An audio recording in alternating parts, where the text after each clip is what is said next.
جا سکتا ہے بھائی ہم آپ کا پروڈکٹ بکوائیں گے، اس پہ ہمارا یہ کمیشن ہے، جائز ہے۔ دیکھیں آن لائن جب بزنس کرتے ہیں تو چند صورتیں ہوتی ہیں، وہ میں بتا دیتا ہوں، ان میں کچھ ناجائز ہیں کچھ جائز ہیں۔ پہلے ناجائز صورت بتا دوں تاکہ پتہ چلے یہ جائز نہیں، اس کے علاوہ جائز ہے۔ آن لائن جو گڑبڑ ہو رہی ہے وہ یہ ہو رہی ہے، مثال کے طور پر جمشید کے پاس کوئی گھڑی رکھی ہوئی ہے، گھڑی کس کے پاس ہے؟ جمشید کے پاس۔ آپ نے جمشید سے گھڑی کی تصویر لے کے انٹرنیٹ پہ ڈال دی یا واٹس ایپ پہ شیئر کر دی، اور آپ نے آفر کر دی یہ گھڑی میں آپ کو 1,00,000 روپے کی دوں گا، حالانکہ وہ گھڑی آپ نے ابھی خریدی بھی نہیں ہے اور آپ کے قبضے میں بھی نہیں آئی ہے۔ آپ نے لوگوں کو آفر دے دی کہ گھڑی میں آپ کو کتنے کی دے رہا ہوں؟ 1,00,000۔ ستار بھائی کا فون آیا، یار وہ آپ نے ڈسپلے پہ ڈالی ہوئی یہ گھڑی کی تصویر 1,00,000 کی دے رہے ہیں؟ ہاں بھائی میرے اکاؤنٹ میں پیسے بھیج دے۔ اس نے پیسے بھیج دیے، آپ نے جمشید سے 80,000 کی خریدی اور 1,00,000 کی اس کو پہنا دی۔ یہ حرام ہے، ناجائز ہے، کیونکہ جو چیز آپ نے ابھی تک خریدی نہیں ہے اور خریدنا بھی کافی نہیں ہے، قبضے میں نہیں آئی ہے، اس کو آگے بیچنا آپ کے لیے شرعاً جائز نہیں ہے۔ آپ نے ابھی خریدی بھی نہیں تھی اور قبضہ بھی نہیں کیا تھا، آپ نے آگے ستار کو بیچ دی، یہ والی صورت کیا ہے؟ بولو، ناجائز۔ اور آن لائن میں آج کل یہی ہو رہا ہے، تو اس سے اوائڈ کرو۔ اب اس سے بچنے کا طریقہ کیا ہے؟ اس سے بچنے کا طریقہ اب وہ میں آپ کو بتا دیتا ہوں۔ ستار کو گھڑی چاہیے، آپ نے ڈسپلے پہ جمشید کی گھڑی ڈالی ہوئی ہے، ٹھیک ہے نا؟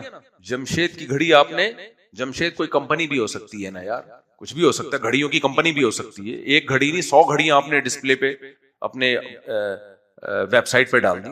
ستار کا فون آیا، یہ والی گھڑی میرے کو چاہیے، بتا کتنے کی دے گا؟ آپ نے کہا 1,00,000 کی دوں گا۔ اس نے کہا ٹھیک ہے، میں 1,00,000 روپے آپ کے اکاؤنٹ میں ڈال رہا ہوں، یہ گھڑی میری ہوئی۔ آپ کہ نہیں، آپ کی نہیں، آپ کو میں یہ گھڑی 1,00,000 روپے کی دوں گا۔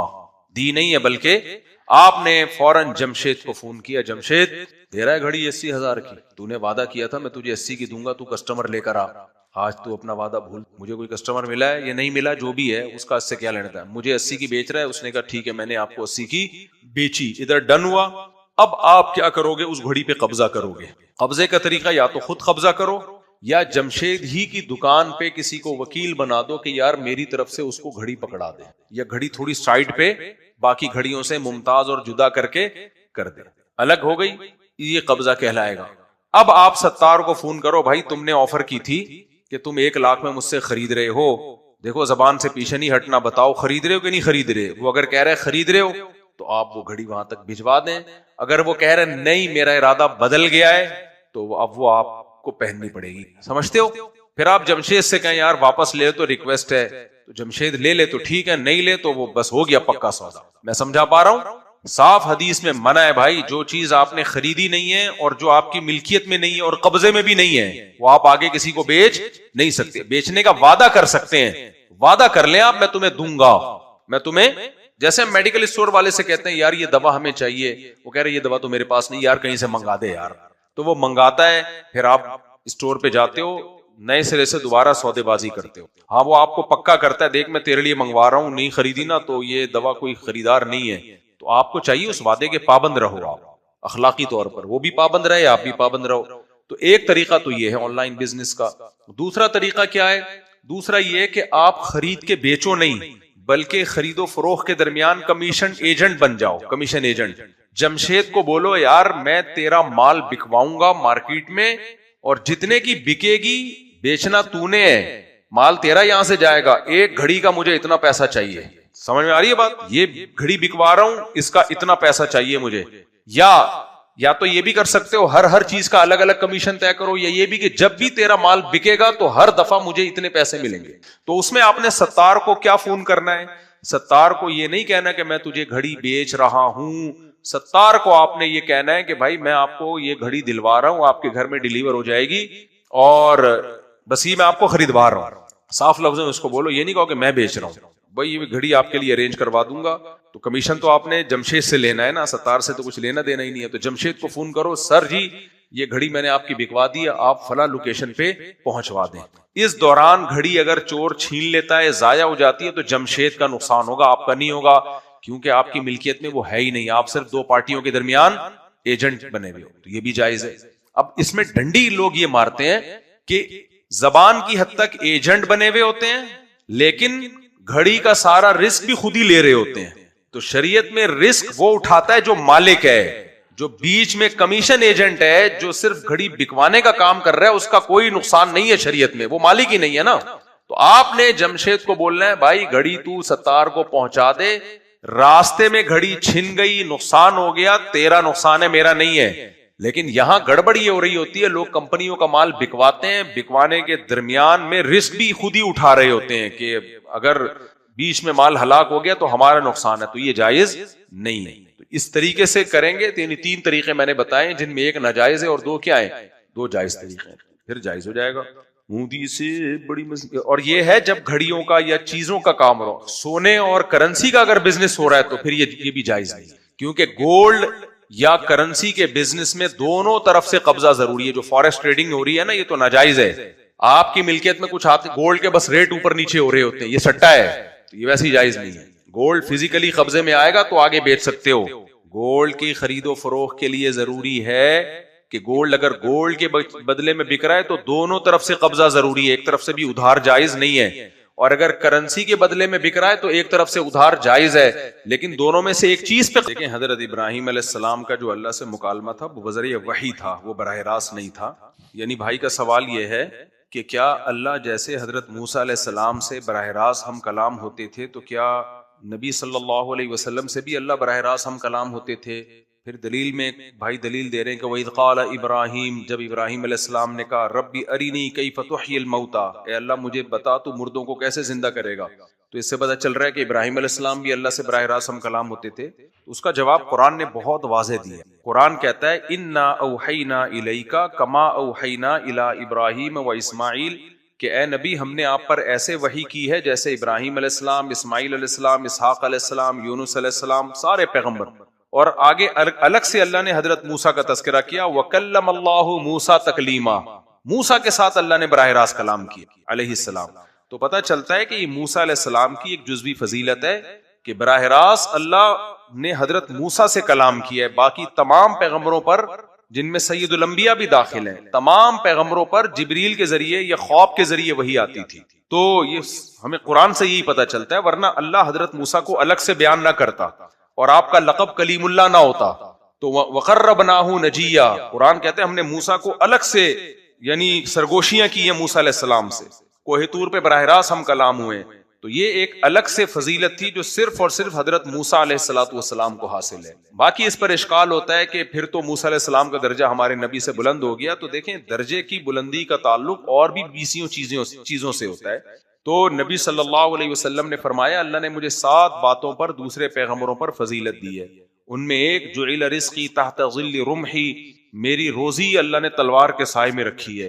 اور جعلت لی الارض کلھا مسجدا، ہر پیغمبر کے نماز کی ایک جگہ ہوتی تھی جہاں وہ نماز پڑھتے تو قبول ہوتی. پوری زمین اللہ نے نماز کے لیے حلال کر دی ہے اس امت کے لیے.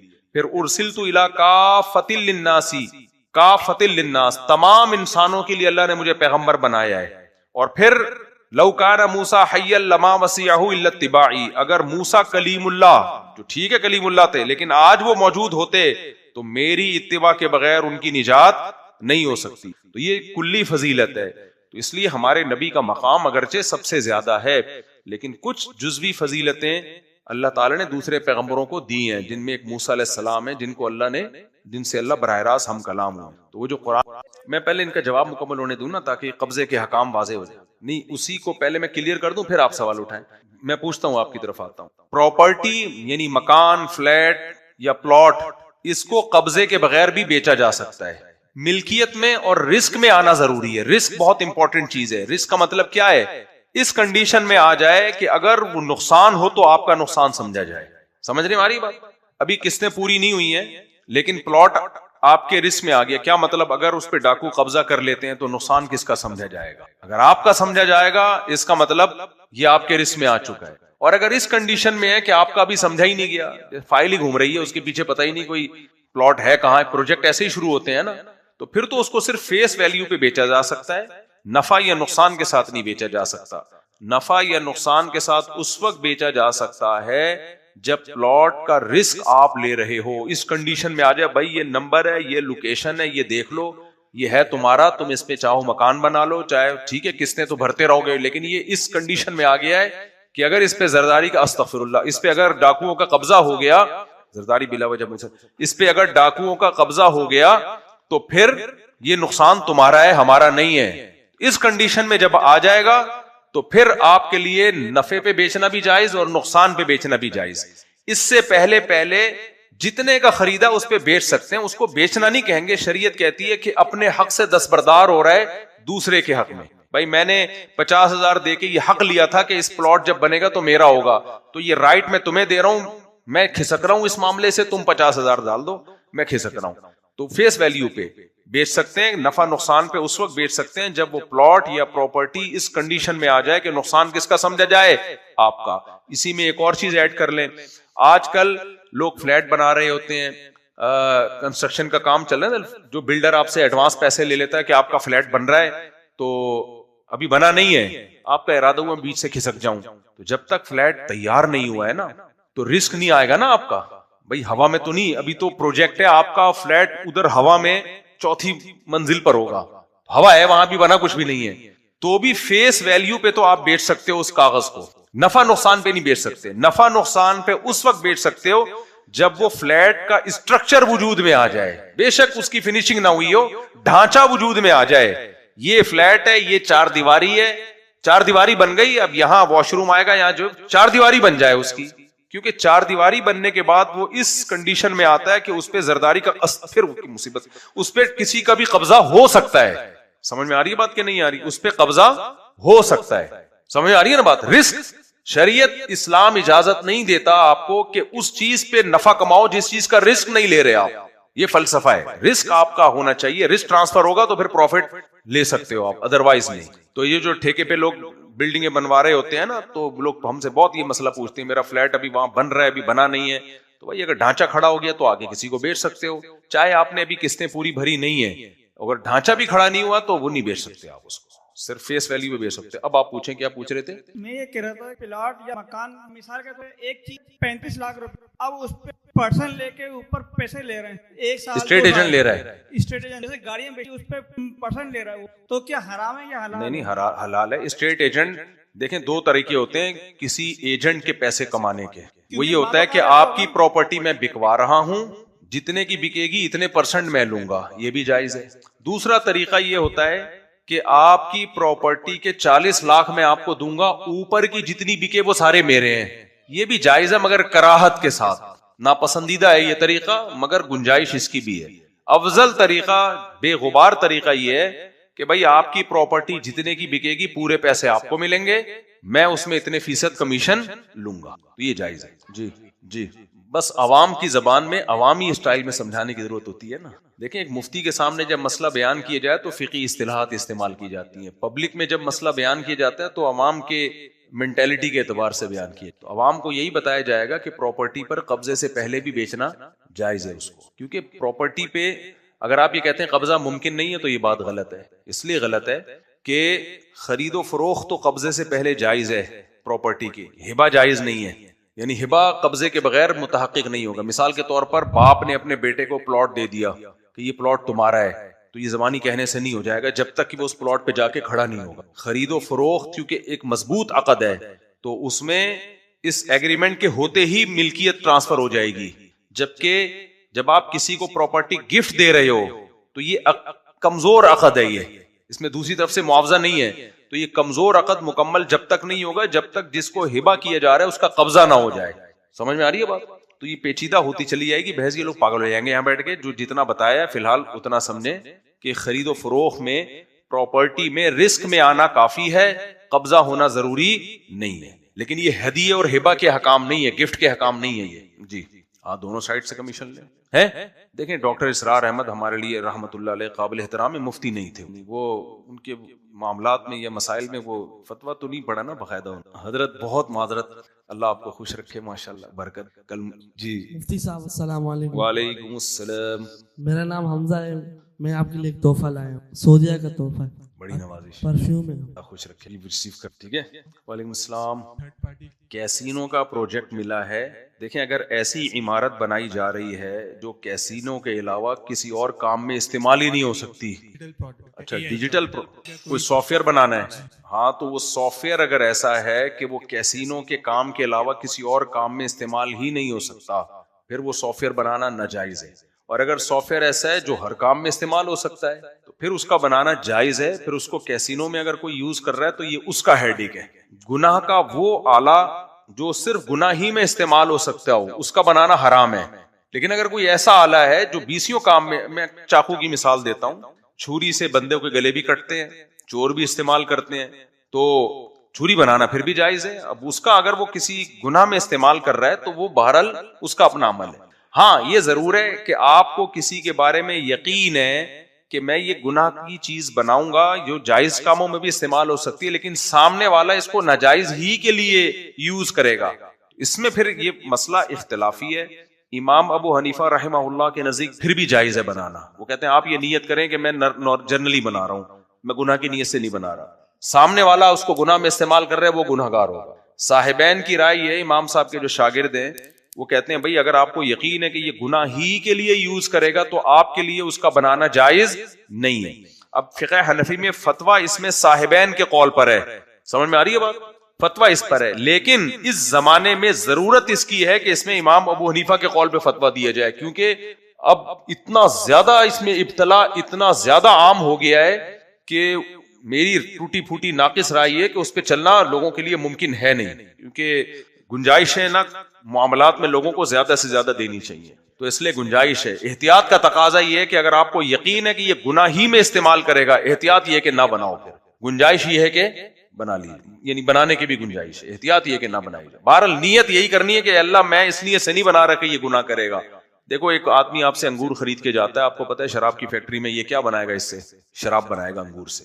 احتیاط کا تقاضا ہے اس کو نہ بیچا. فتوے کا تقاضا کیا ہے کہ جائز ہے بھائی آپ نیت یہ کرو بھائی اللہ تو انگور بیچ رہے ہیں, اب یہ شراب بنا رہے ہیں, یہ اس کا ہے ٹھیک ہے, میں تھوڑی اس کو کہہ رہا ہوں کہ تو بنا بھائی, صحیح ہے نا. تو گنجائش ہی ہے. فقہا کے اختلاف کا فائدہ ہوتا ہے نا. حضرت مولانا شریف تھانوی رحمہ اللہ تعالیٰ کا ملفوظ ہے کہ اس زمانے میں کاروباری معاملات میں جتنی لوگوں کو گنجائش دی جا سکتی ہے دی جائے, خالص حرام سے بچ جائیں, یہ بہت بڑی. شراب کی فیکٹری نہ کھول کے بیٹھے, انگور بیچتا رہے, ٹھیک ہے نا, گنجائش ہے. خالص حرام سے بچ جاؤ کاروباری معاملات میں اتنا بھی, کیونکہ لوگوں کے رزق کے دروازے جب بند ہوتے ہیں اور جب فاقہ آتا ہے نا گھر میں تو وہ اسلام سے بھی جاتا ہے. تو اس لیے میرا بھی یہی معمول ہے.